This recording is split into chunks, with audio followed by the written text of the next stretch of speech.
Today with us is George Friedman, an American political scientist, author, and entrepreneur.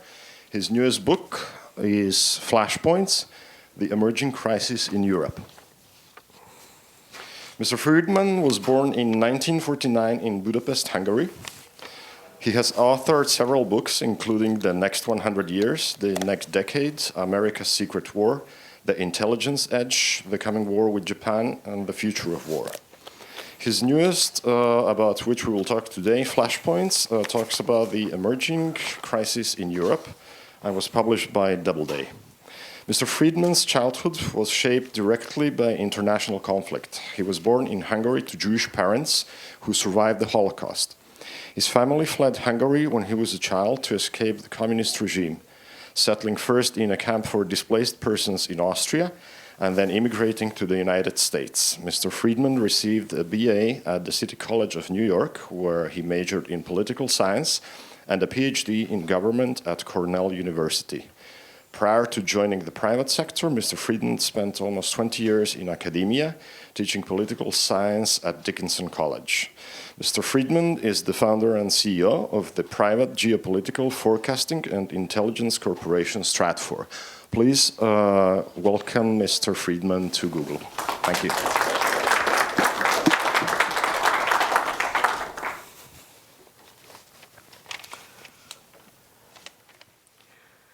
Well, I am pleased to be here at the one company that Siemens is worried about, Google. And actually that plays a role in the story that I'll tell here. And you play a part. So, all talks on books should begin with a justification for writing yet another book where there is millions already written. I had two reasons for wanting to write this book directly. The first, I had written a book called The Next 100 Years, which had forecast the failure of the European Union, the events that we see in Ukraine now, and things of that sort. These things are of fundamental importance because Europe remains one of the centers of world culture, and it remains the single largest economic region in the world, larger than the United States. What happens in Europe does not stay in Europe. And if the European Union is failing, as I'm arguing it does, this has consequences that will resonate for decades. The second reason I wrote this book is quite personal, as was just pointed out. My life and the life of my family was bound up with the geopolitics of Europe. I have a chapter in there, the second chapter, that's called A European Life. And it was meant to say it was the life of my father, and to a lesser extent my mother. And what I was saying was that there was nothing unique in this life. It was just a European life. Those Europeans who lived through the 20th century, particularly the first half, were either uniquely fortunate to live through it, or uniquely cunning, or both. But a European life collided with European geopolitics over and over again to create catastrophe. My parents were born just before World War I. And in that war, their fathers and brothers fought on the Turkish front mostly, because they were Hungarians. And after the war, the borders shifted and the places they were born became part of other countries. And they moved to Budapest, where they met and they fell in love and they married and had a daughter, my older sister, and made a living. They tried to live an ordinary life. And then European geopolitics shifted again in the 30s, and Germany became the rising power again. And suddenly my parents became national security threats to the German state. They were Jews. My father was forced into the Hungarian army, into a Jewish labor battalion, and he went to just north of Stalingrad in 1942, to a city called Voronezh. And that was exactly the point where the Soviets staged their counterattack against the German Sixth Army. My father then walked back in the winter of 42-43 to Budapest, a distance of 1,000 miles through a bitter cold winter, poorly clothed. He survived where almost everybody else in his unit died, partly by the fact that he was a tough man, and partly the fact that he was a smart man, but overwhelmingly because he was a lucky man, because that's all that really mattered. He went back to Budapest, and then for a year or so he was able to live. The Germans had not yet occupied Hungary. And then the Germans decided they had to occupy Hungary because Horthy, the leader of Hungary, was making a deal with the Russians, and they sent my father and my mother to concentration camps. My sister, at the age of 5, was left alone in a Swiss shelter to survive how she could. There was nothing unique about this life. Everybody, Christian, Jew, whatever, suffered through this. It should not be taken as a unique story of my family. It was a unique story of Europe. And then the communists came. They survived, they came back, and the Soviet army occupied Hungary. And my uncle, who was a member of the Communist Party and part of the secret police, let my father know shortly in 1948 that he was on a list. He had been a member of the Social Democratic Party. The communists hated the Social Democrats. And he was on a list. And this was a time and a place where you should not be on any list. And so my parents faced an existential choice. Stay and perhaps die at the hands of the secret police, or try to escape. And so on one night in August, the family went to a point on the Czechoslovakian border, on the Danube, and we got into a rubber raft and went across the river. I'm told that searchlights were playing on the river and machine guns were in search towers, and it was just luck that the searchlights didn't find us. And I was, of course, asleep, drugged, because I was a danger to the entire operation. Why did we go to Czechoslovakia? Because, again, of geopolitics. The British had lost Palestine. The Israeli state had been established. And the Russians wanted to do anything to undermine the British. And they were hoping they could form an alliance with Israel and make Israel a kind of toehold for the communists on the Mediterranean. The Israelis needed two things. One was weapons, the other were Jews. The Soviets had both. And they routed these weapons through Czechoslovakia, and they routed these Jews through Czechoslovakia. And from there, they were taken to a port, Trieste, where they were shipped to Israel. And my parents sought to hook up with these Israeli smugglers, which they did in the town of Bratislava.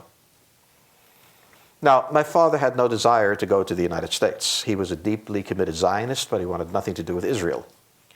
The paradox was that he had spent his life trying to stay alive in the face of people who believed deeply in things, and he did not want to go to another place where people believed deeply in things and might take his life on either side. Or as he said, I wasn't going to go to the Negev desert with 2 hand grenades and start again. I had had enough of this. And so my father sought to go to a place that he had 2 requirements. First, it should be stronger than all its neighbors. And secondly, no one should believe in anything nearly strongly enough to kill him. He had very low standards.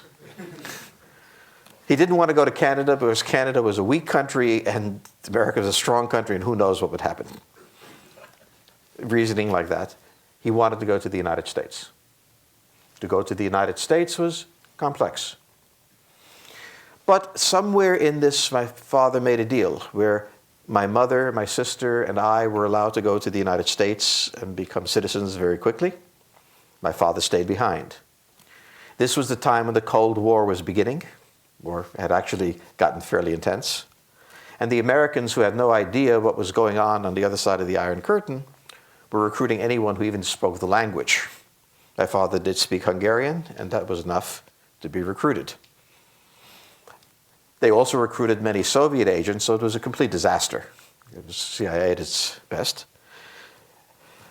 And then eventually my father came to the United States.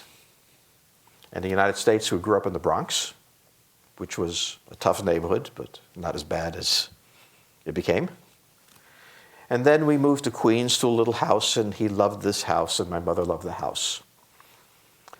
And it had a little garden. And one day my father heard me playing somebody called Pete Seeger on my record player.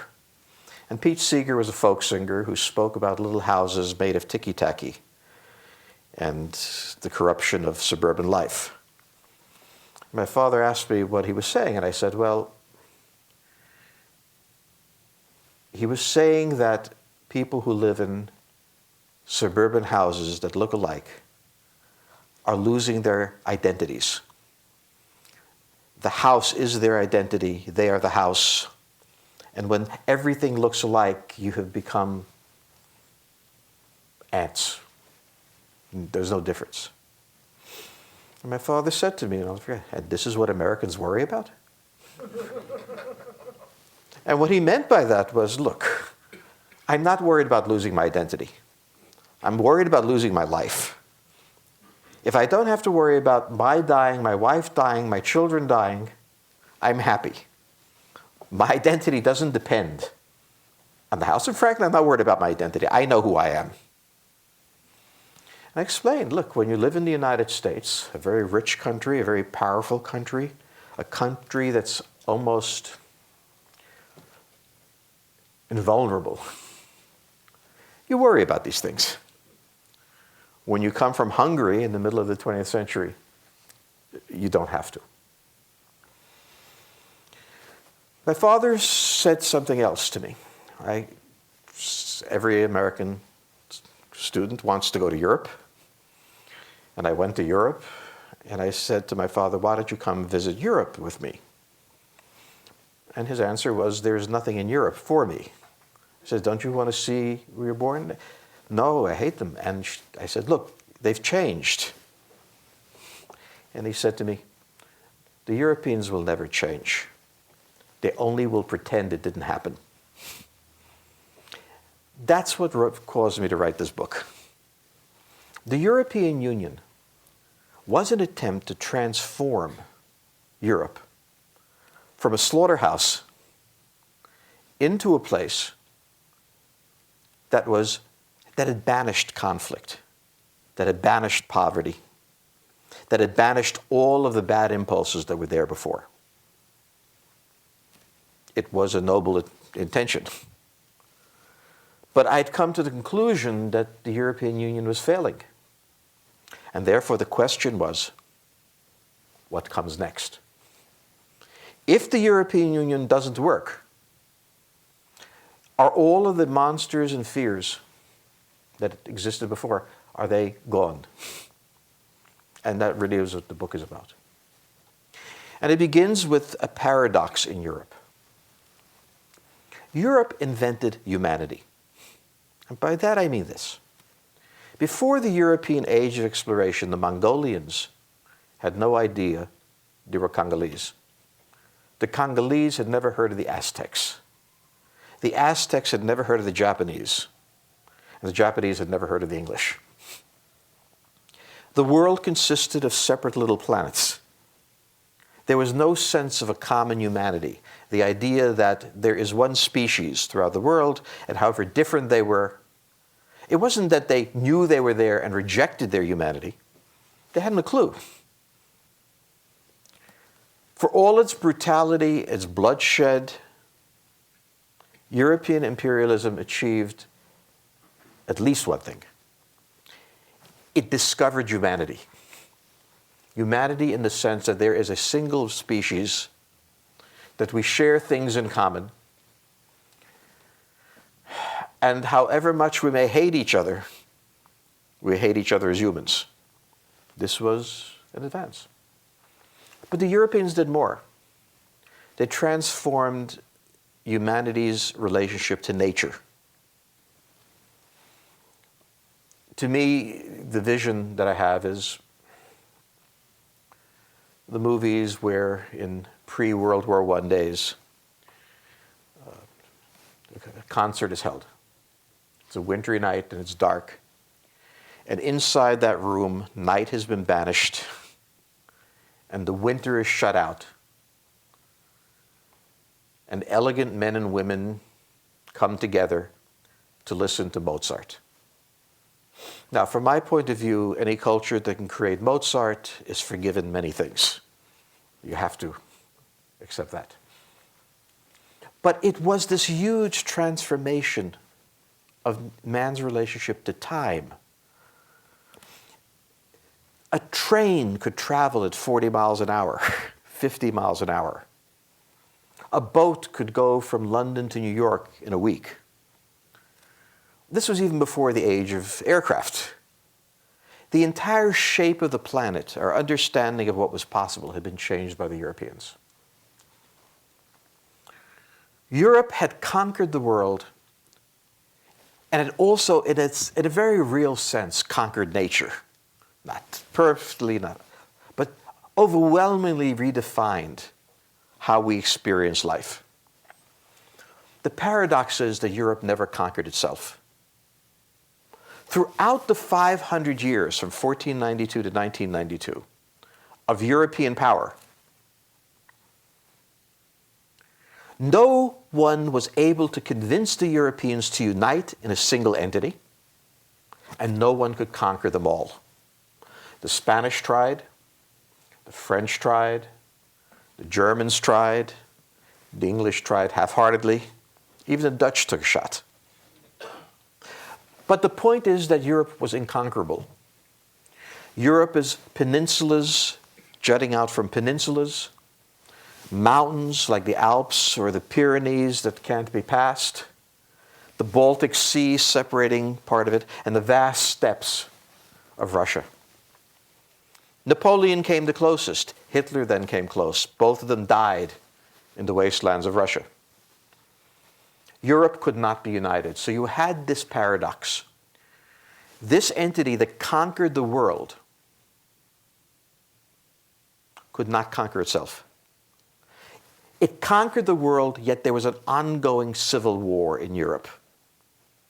But the feeling was, it'll be all right. There was a man called Norman Angell who wrote a book called The Great Illusion. He won the Nobel Prize later. He was a brilliant man. And he demonstrated in 1910 that it was impossible for there to be a war in Europe. There could not be a war in Europe because the financial system was so leveraged that it would cause financial disaster. International trade was critical. Interdependence reigned. So there could be no war. What Angell didn't understand is interdependence leads to war.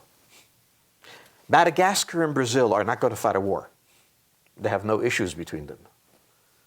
But France and Germany are interlocked geographically, industrially, commercially, financially. And the advantage of one is the disadvantage of the other. And each lives in dread of the other. Not just of its armies, but the fact that interdependence means that if he does this, this will mean this to me, makes each one want to control the other. Each one want to dread the other. Wars do not happen between nations that are not interconnected. They happen when there's interdependence. And the interdependence of Europe by 1914 had become profound. And all European nations lived in terror of all other European nations. This is an important story because when we talk about the European vision, that they will create an entity so interdependent on each other, it will make war impossible. We really have to read Norman Angell, a brilliant man who proved with mathematical precision that World War I couldn't happen. He missed He got the math right. What he missed was human nature, that you fear the thing that you depend on the most. Europe was a glittering place in 1913. It stood astride the entire world. There was no part of the world that had not been either occupied at one time by them, still occupied by Europeans, or under such heavy influence that may as well have been occupied. And there was no reasonable person who could imagine what was about to happen. Because what began in 1941 was 31 years of hell, of unbelievable slaughter. Between 1914... You went from 1913 and then said 1941. Did you mean to say 1913? I meant to say from 1914 to 1945. Thank you. As I make these mistakes, let me know. In those years, from 1914 to 1945, about 100 million Europeans died of political causes. The First World War, the Second World War, the starvations in Ukraine, the planned political starvations, the Russian Civil War, the Spanish Civil War, the Holocaust, and on and on and on. This was just in Europe. Europe was a continent that was never more than about 500 million people during this time. The population grew back to cover it. But 100 million people died. That was far more than were killed by Genghis Khan. But you expected Genghis Khan to do that. That was what Genghis Khan did for a living. He slaughtered people. But the idea that the continent that had given you Mozart and concert halls and Kant and Rousseau, this gem of civilization, that it could turn on itself and create the hell that I described my father and mother living through, and the rest of Europe lived through. This was unprecedented. I know of no example of any empire that so rapidly destroyed itself. Not because there were external forces, but because internally it was so unstable and so disorderly. At the end of these 31 years, in 1945, Europe was occupied territory. It had gone from ruling the world to being occupied by the Americans and the Soviets. For the next, from 1945 until 1992 and the fall of the Soviet Union, it remained occupied. It meant different things to be in the East and occupied by the Soviets than to be in the West. But the essence of sovereignty is decisions of war and peace. And from 1945 to 1992, the decision in war and peace was not made in Berlin or Rome or Paris or London. It was made in Moscow and Washington. If there was going to be a war, it would happen because they wanted it to. I should point out at this point how incredibly meticulously responsible the Soviets and the Americans were during this period. In spite of many issues, in spite of massive armies facing each other and nuclear weapons, these two countries went out of their way to make certain that war would not break out. Imagine nuclear weapons in the hands of the European diplomats of 1914 or 1939. It's interesting because when I go to Europe, I'm called a cowboy, which I'm not because I'm European. But I've never met a cowboy either. They think of Americans as cowboys, as wild, woolly, and violent. But compared to what the Europeans were, the Americans are pacifists. They just talk big. And this is an important thing to remember, that the Europeans, when left to their own devices, have historically, for millennia, been extraordinarily violent. In 1992, two things happened. The collapse of the Soviet Union, exactly 500 years after Columbus, meant that for the first time, no European power was a global power. That was an extraordinary change in human history. For the first time in 500 years, Europeans were not a global power. There was only one global power. It was the United States, and it had no idea what it was doing. It didn't want to be a global power. It didn't know it was the only global power. And it had the maturity of a 15-year-old. If you've ever seen a 15-year-old in the morning, they are totally self-confident that they can do anything. They could fly a plane if they had to. In the evening, their girlfriend breaks up with them and they're suicidal. They're bipolar by nature, as is the United States, lost in this. But still, the Europeans had emerged with this vision that they had entered a new truth. And that truth was the European Union. And the European Union was based on the idea that the Europeans had learned their lesson. They understood that war was bad, and they constructed something that would be better. It's vital to understand that the European Union was created by the United States, not the Europeans. Back in the 1940s and early 50s, it was the United States that wanted an integrated Europe. The Europeans resisted. The United States wanted an integrated Europe not because they liked the Europeans, but they wanted a strong economic bulwark against the Soviet Union, and they wanted allies who could afford armies, and so they wanted integration. And when the idea of integration was put forward, the French didn't want to work with the Germans, the English didn't want to work with the French, and nobody wanted to work with the Italians. So you had this fundamental problem. The first European leader that accepted the idea of a European entity, whatever it was called, was Charles de Gaulle.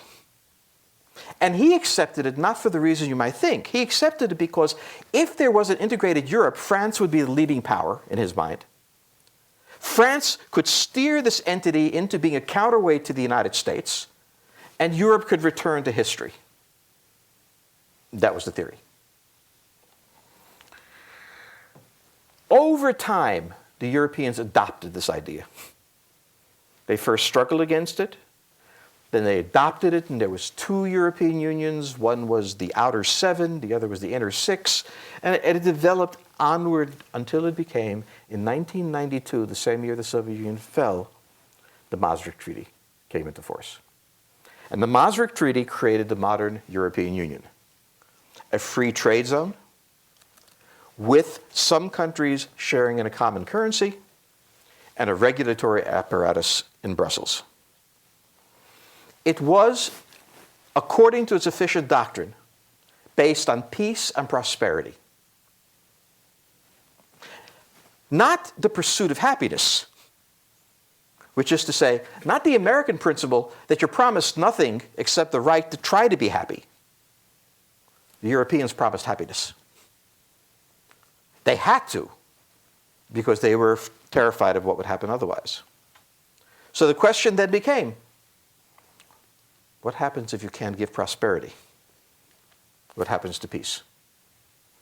But from 1992 to 2008, it was a period of extraordinary economic prosperity in the world. And all of the flaws, all the problems embedded in Europe were hidden. You couldn't see them. Then in 2008, in 7 weeks, the world transformed itself between August 8th, 2008, and September 15th, 2008. On August 8th, 2008, the Russians invaded Georgia. This did several things. One, it re-announced history may not be over. The Russians have returned to history. Why did the Russians invade Georgia?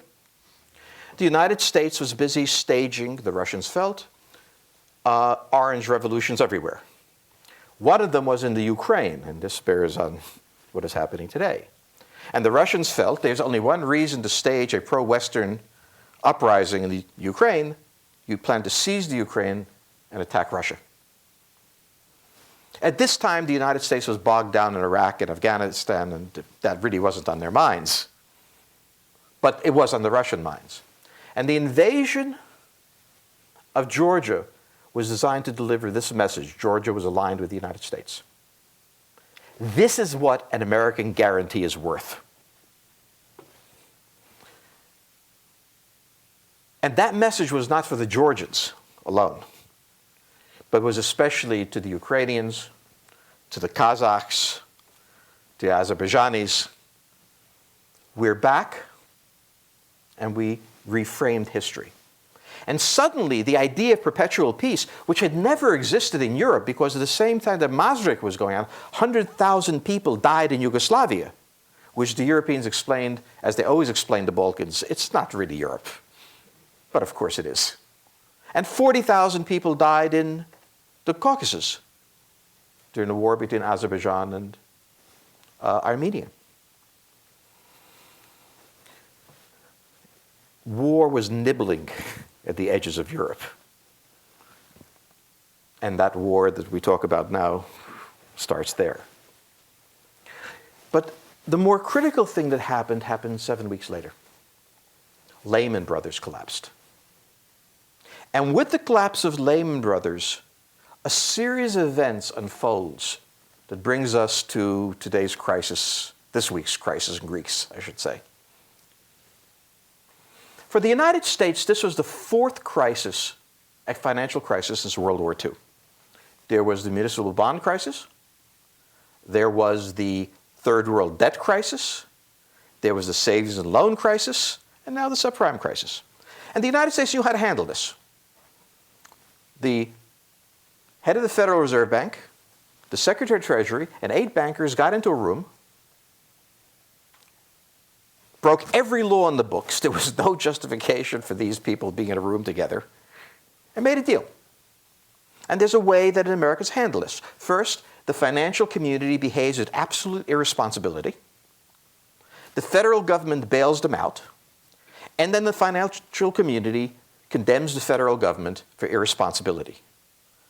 This is an American sport, and we go through it over and over again. The problem with Europe is they had never gone through a financial crisis. They'd never done it before. They had no model. They had no kind of expectations. No one was cutting them slack to get out of it. But more than that, the Americans had one Fed chairman, one Secretary of the Treasury, and 8 banks. Well, the Europeans had 8 banks. The Europeans had one ECB, but they had over 20 finance ministers, and try to get them together into a room to settle anything. The subprime crisis shook the European banking system. They'd bought lousy paper, and the Europeans always say, the Americans started this. My point is, hey, idiot, why'd you buy it? The point is that the Europeans will point to everyone else, but they bought it. And it shook the financial system. And that revealed a fundamental fault line of the European reality. Germany is the world's 4th largest economy. It exports almost 50% of its GDP. That is, 50% of its GDP, half of its GDP comes from exports. Half of those exports go to the European Free Trade Zone, a little over half. With that sort of constant surge of exports, it is almost impossible for European countries on the periphery to develop. Imagine if the United States exported 50% of its GDP and depended on that. And half of it would go to Canada and Mexico.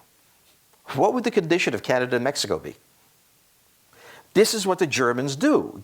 Their industrial plant, their economic plant, is far greater than it can consume domestically.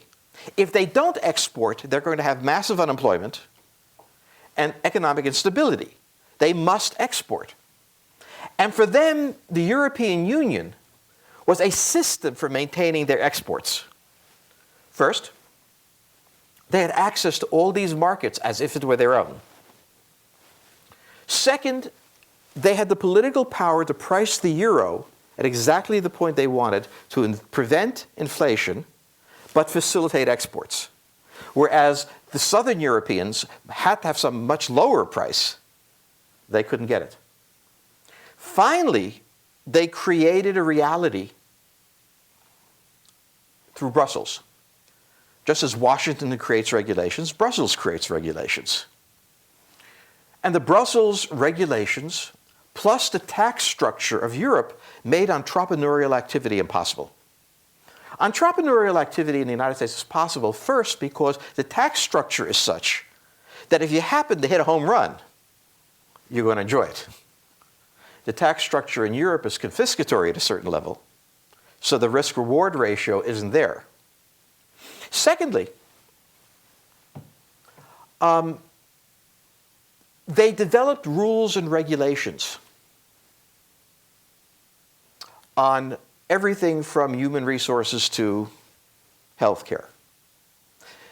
In the United States, if you try to be an entrepreneur, it doesn't work. You go bankrupt, you walk away. When I started Stratfor, I didn't know what I was doing. But if I had failed, I could put it behind me. In Europe, you don't hire people, you adopt them. They live with you forever. It takes you a long time to unwind an entrepreneurial activity. And so, one of the things that happened here was that the European 1950s corporation was never challenged like the American was. It never was challenged because there was no Google coming up at them. Siemens was impervious. And that was an accident. It was built that way. And the reason that the Europeans came after both Microsoft and Google on antitrust and regulatory issues was to make it more and more difficult for them to operate in Europe. Because for Germany, Siemens and the large corporations were their system of social nets under them. You got a job at Siemens, you got promoted, you rose in the system as you did in the 1950s. It was social stability. It was inefficient, but it soaked up excess labor. What happened in the other countries? What happened in countries like Romania or Italy? Because it was impossibly legally entrepreneurial, you became illegally entrepreneurial. You lived on the margins. And in living on the margins in these countries, the government knew you were doing it. They knew you weren't paying taxes, not that the Romanians or the Greeks or the Italians wanted to pay taxes anyway. But you're certainly not going to pay taxes if you're illegal, but the government wanted you to do it to maintain employment. Because the German pressure was so heavy, and the Germans are coming in and buying all assets that were worth anything, that you had to be off the books. As a result, you wound up with a sovereign debt crisis. That is to say, because the tax base couldn't support repayment after the subprime crisis, the banking system now faced a second major crisis, a bigger one. The bonds that governments had sold couldn't be redeemed. And then a question came up, how do we solve this problem? And there were two solutions to this. One solution was that Germany, leading Northern European countries, would underwrite the bad debts. And the other was that we would impose austerity on the Southern European countries. And the Germans thought about this for 3 minutes, and they said, I think we should impose austerity. And the Eurocrats, that thin layer of financial people, journalists, and so on, accepted this idea that we'll force them to pay it back, they'll have a bad time, and then it'll all straighten out. What they didn't realize was the massive consequences that they would set off. And the IMF has now admitted that they didn't get it. In Greece, unemployment is now 26%. In Spain, it is 23%. In southern Italy, it is 22%. In central France, it is 20%. In other words, and I should add, unemployment for those 25 years or less is 50% to 60%. These are the same numbers that existed in the United States during the Great Depression. This is a depression in Southern Europe. Where Germany has 5% unemployment, Southern Europe is in depression. And this is a depression that it can't easily recover from. What this has now become is not a financial problem, it's a political issue. When the very poor become poor, it hurts. But they understand the grammar of poverty, the structure of what it means to be poor. The people who were hit in the government cutbacks were doctors, engineers. They were the professional classes who in Europe are heavily employed by the state because the state has a much broader reach.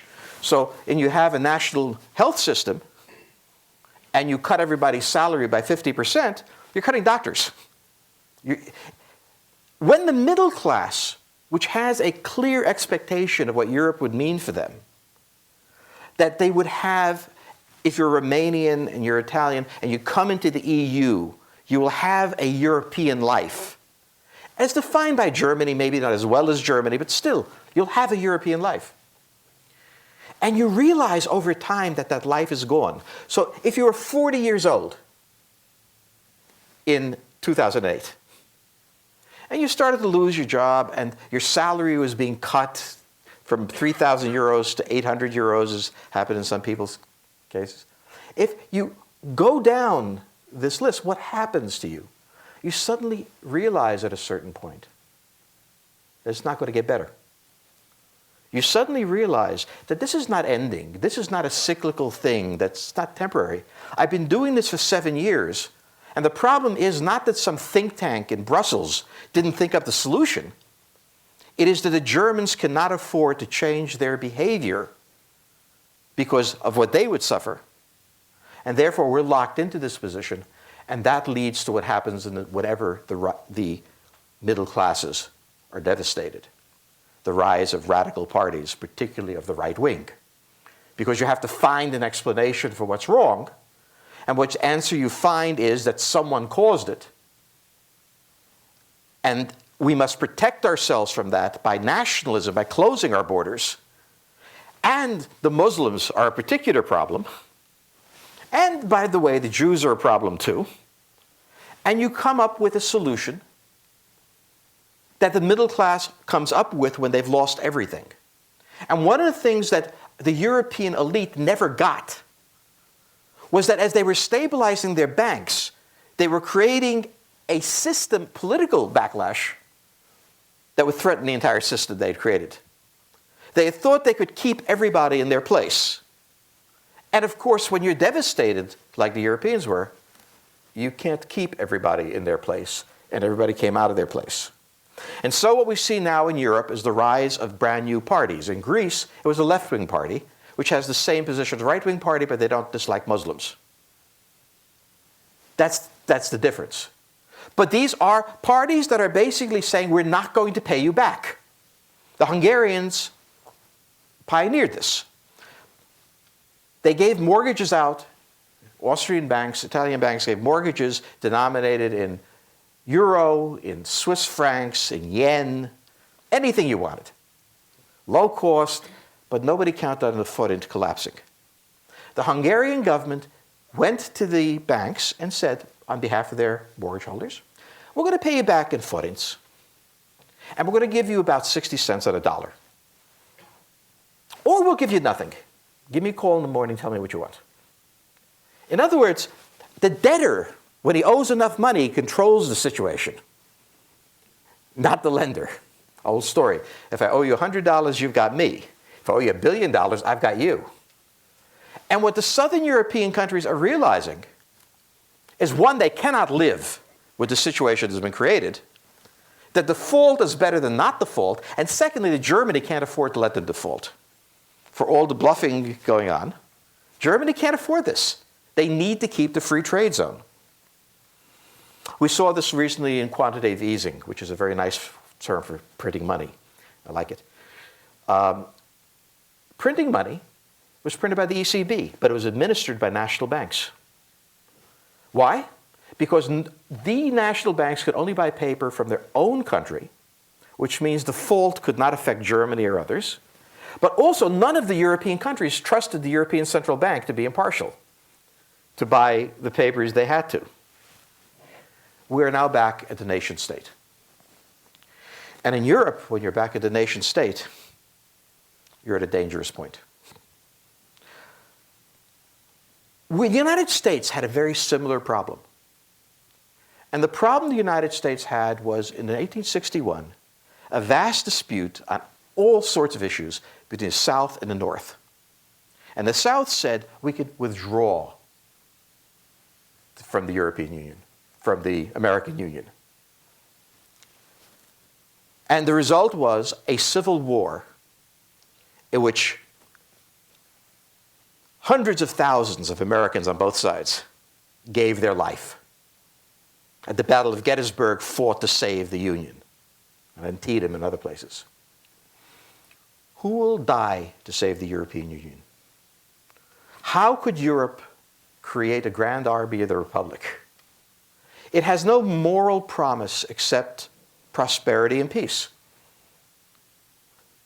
You can't die for prosperity and peace. For life, liberty, and the pursuit of happiness, we hold these truths to be self-evident that all men are created equal. There is a moral component. And you can demonstrate that in that moral component, we fought the Civil War and saved the Republic. The Europeans have no moral component. They only have a prudential component. And the fact that they fear each other, dislike each other, for very good reasons, going back many years. My mother never forgave the Romanians, and I have no idea what the Romanians ever did to her. But it doesn't matter. If they didn't do it to her, it was her great-great-grandmother. These are countries that are different, do not share fates, have never held together. And we are now at the beginning where it's all coming apart. And already we hear the guns in Ukraine.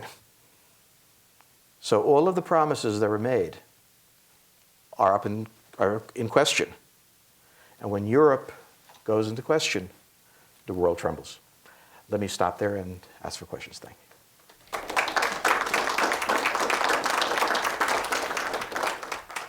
So are you kind of, your theory is that if there would be a large hegemonic power in the room, similar to like the United States, in Europe still, this issue wouldn't happen? So if the Cold War never ended and the Berlin Wall didn't fall, this wouldn't be an issue? Yeah. I mean, the reason that Europe did not have a World War III among itself is it was occupied by the Americans and the Soviets, and they didn't want to have one. But it's not simply a question of somebody having hegemonic power. There's a dynamic in Europe between Germany and the rest of Europe that's in play here. Ever since 1871, when Germany unified, Germany has been the most dynamic economic power in Europe and scared the hell out of everybody. The German question has always been, unlike the British, they have no empire to sell into. They are incredibly creative, incredibly efficient, and very aggressive. This time they don't have an army yet, which is the good news. But they're still behaving in the same way. Ever since Germany united, Europe destabilized. And while the United States occupied the western half and the Soviets the eastern half, it was a moot question. Now the Europeans have to work it out themselves, and they never have peacefully. What's so special about the Germans then? Why have they succeeded after World War II when the southern European countries did not? That's an extremely good question to which I don't have a good answer, but it's one on which Max Weber and many people wrote, Protestant Ethic in the Spirit of Capitalism. It has to do, I think, with the fact that when it's united, it unites well. In other words, unlike Italy, where the northern Italians still don't get along with the southern Italians, the Bavarians and the rest of the Germans, Munich and Frankfurt and Berlin all unite. They're also culturally vigorous, and they're also scared. One of the things about the Germans is they remember the period for hundreds of years when they were fragmented into many little small nations. And their terror is that's going to happen again. And they keep losing wars, so the terror is real. They therefore create states that are very effective in mobilizing economic activity to build economic activity. I think this is an insufficient answer, but it's the only answer I have. But empirically, we know that Germany does do this. And while I can't fully explain it, I can say it is a dynamic of Europe that's empirically clear. How do you feel a Marshall Plan might have played into this? Has the United States overdone the effort of rebuilding Germany at the expense of other countries in the region? The United States had to rebuild them because the Cold War required, first, that the West be self-sufficient, Western Europe be self-sufficient, and secondly, that they have substantial armies. Once you begin the process of rebuilding, it takes on a life of its own. It doesn't end and shouldn't end. And that was the entire idea. There is no way of limiting prosperity. Now, the countries that the United States is most concerned with is Germany, because it's right on the front line in the Cold War. And of course, France. To a lesser extent, Britain. Britain was very bitter that it wasn't the forerunner. And Italy, because both of them had strong communist parties. Greece, Spain, it had much less to do with. But it was really the North European plain that the Americans were obsessed with. Because if the Soviets attacked, that's where the attack would come. And that's where they had to have blockers. So certainly the Marshall Plan kicked off this process. But it wasn't that the United States could limit it. Once you put the Germans back to work, they're back to work. And they work well. And so, I mean, Americans like to moralize whose fault it is. This is not anyone's fault. It's not the Germans' fault. They're not greedy or vicious. It's not the Southern European fault. It is the nature built into Europe. So I would argue, and that's an important point that I want to make, is there's no blaming the Germans. They are in the position they're in, and they have to deal with it. There's no blaming, in my mind, the Greeks. There's no blaming the Russians. We're all playing out the hand we have to play out. And unfortunately, in the case of Europe, this hand frequently winds up in a bad place. Could you comment on your thoughts of the influence of U.S. foreign policy right now in Europe? Because there are some lines of thoughts about U.S. Foreign policy being interested in taking Europe down a notch, Europe becoming too strong, and specifically U.S. influence in the Ukraine crisis. Well, I don't see the U.S. have the ability of taking down Europe a notch. Europeans doing what they're doing. There's very little that the United States can do to take them down if they want to. The problem of Europe is that having bought into peace and prosperity, okay, they essentially, many of them dismantled their militaries. So NATO no longer functions. It's a military alliance, but you can't have one if there's no military. So France has a military, Britain has a military, but the rest of the countries really don't. The United States looks at Europe and says, I think reluctantly, there is no Europe here. There is Paris, there is Berlin, there's Spain, and they all have very different policies. So we have no one to talk to. We talk to the British, we talk to the French, but now we have a crisis in the Ukraine. From the Russian point of view, as I said before, they read this as a coup d'etat by the United States, taking the elected president of Ukraine, changing the constitution one Sunday morning, and impeaching him, and imposing a pro-Western government. From the American point of view, he was corrupt and oppressive, and people rose against him. Philosophy aside, Ukraine is fundamental to the national interest of Russia. This is where the Wehrmacht was destroyed. This is where they saved themselves. This is a place that is 70 miles from Volgograd, from Stalingrad, right, father was, and 300 miles from Moscow. and has no natural defenses. And they need the Ukraine. Because if Ukraine becomes part of a Western defense system, everything in Russian history tells them that whatever they think now, later they will do what they want. Remember, Russia had Germany, a weak, shattered country in 1932. By 1938, it was the most powerful country in Europe. So the Russians have that view. The Americans also have a 100-year history of one overriding geopolitical interest, not allowing a regional hegemon to control all of Europe. It went into the First World War to stop that. It went into the Second World War to stop that. It fought the Cold War to stop that. This is, there are many crazy things we do. We invade Panama for some reason that I could never figure out, and things of that sort. But these are trivial things. The fundamental things that the Americans do is control the seas and watch the European peninsula for a hegemon. If Russia takes Ukraine, whatever the Russian intention is, the Americans think, what will they do next? And so you have two countries. Now, the Americans, General Hodges, U.S. Army Europe commander, visited Kiev, said there would be trainers coming in officially, only unofficial now, pinned medals on Ukrainian soldiers who fought well, which was symbolically stunning, and then announced that we would pre-position armor, artillery, and other weapons in the Baltics, Poland, Romania, and Bulgaria. So, that is quite an announcement for the United States to make in the past 2 weeks. Then Kerry is announcing a very aggressive policy. Biden is saying the same thing. So if you're the Russians, you're coming to the conclusion that the United States means to seize the Ukraine, and that means the end of the Russian Federation from their point of view. They have a window of opportunity, because it'll take the Americans 6 months to a year to have any meaningful force in the area. It is now the rainy season where the roads are mud. That will end in 4 to 6 weeks, and then we will see. In the meantime, Frau Merkel, who really doesn't need this aggravation right now, it has enough problem trying to hold the European Union together. It really doesn't need a war in the Ukraine to make its life miserable, is in Moscow today with French President Hollande, and they're trying to get Putin to listen to reason. But the Western reason and the Russian reason are very different.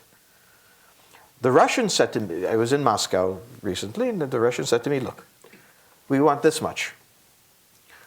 We'll give up Crimea if that's what really is bothering you. But we want in eastern Ukraine, it can be part of the Ukraine, but it should be an autonomous zone, and they use this like Quebec in Canada. Okay, it speaks a different language and so on. The United States is absolutely opposed to this. And the Russian view is, why would the United States be opposed to it? And therefore, each side is reading the other. And this is how wars start, except neither side wants a war, believe me. But the Europeans are irrelevant to this. Merkel can go to Moscow. She has no force. She has no army.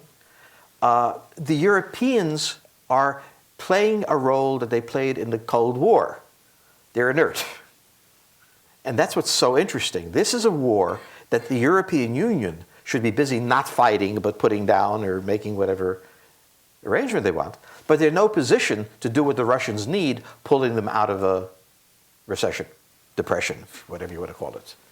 So what you see here is that unless the United States goes in, no one will go in. If the United States goes in, then the Russians freak. If the Russians go in, the Americans freak. And the Europeans are primarily worried about who pays what bond when. So you have a total asymmetry of interests and a kind of intellectual chaos. So are we playing to Putin's advantage? Being sort of pretending to be aggressive or acting aggressive. Isn't that helping Putin get stronger? Well, the alternative is not to be aggressive. Let the Russians move forward and occupy a position bordering Romania, Hungary, Poland, and so on. So think about the run-up to World War II in Japan. The United States cut off the sale of fuel to the oil to the Japanese. It also went about buying up oil in the Netherlands, East Indies, Indonesia today, to keep the Japanese from buying it. The United States was doing that because we wanted the Japanese to pull out of Indochina. So, the view was, if we do this, the Japanese will be under tremendous pressure. The Japanese view was, if we give in to this pressure, there will be more pressure. And we're accepting the fact that we exist at the sufferance of the United States. The result was Pearl Harbor. Wars don't originate with some crazed mastermind. Even Hitler was bluffing until his bluff was called. And once his bluff was called in Poland, he either went or he didn't go. If he didn't go, there'd be consequences. So he went hoping that it wouldn't mean anything. Wars begin with bluffing. And just like in a poker game, at a certain point you have to flip your cards. We're in the bluffing stage, and each side is hoping not to have to flip their cards. Neither the Russians nor the Americans have any appetite for a war in the Ukraine, believe me. But that's not how wars begin. I don't think there will be one. I think they'll find a way to back off. But actually, when you play it out, it's hard to find that place where they go. Please join me in thanking George Friedman for visiting us briefly.